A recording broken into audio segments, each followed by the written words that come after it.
আসসালামু আলাইকুম প্রিয় ভিউয়ার্স, বিডি ফার্মিং ব্লগসের পক্ষ থেকে আমি চাষি শাহিদ সবাইকে অনুরোধ করব ভিডিওটি দেখার জন্য।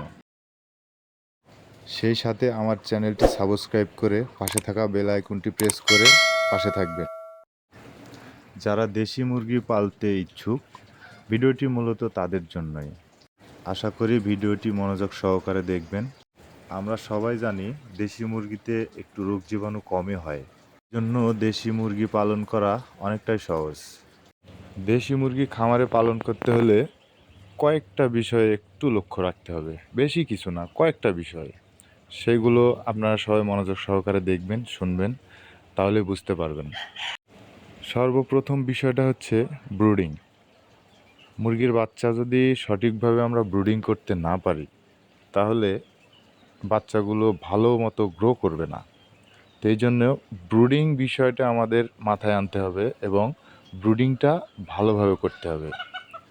আর দ্বিতীয়ত, মুরগির ভ্যাকসিন।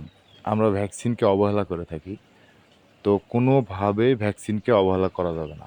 ভ্যাকসিনটা অবশ্যই অবশ্যই অবশ্যই প্রয়োগ করতে হবে এবং সেই ভ্যাকসিনগুলো চোখে প্রয়োগ করবেন, মাংসে প্রয়োগ করবেন। যে মাঝের মধ্যে একটু ঔষধ খাওয়াবেন, সেটা হচ্ছে কিছুদিন হয়তো অ্যান্টিবায়োটিক খাওয়ালেন, আবার কিছুদিন আপনি ভিটামিন জাতীয় কিছু খাওয়ালেন, তাহলে মুরগিগুলো অনেক সুস্থ থাকবে এবং সুন্দর থাকবে।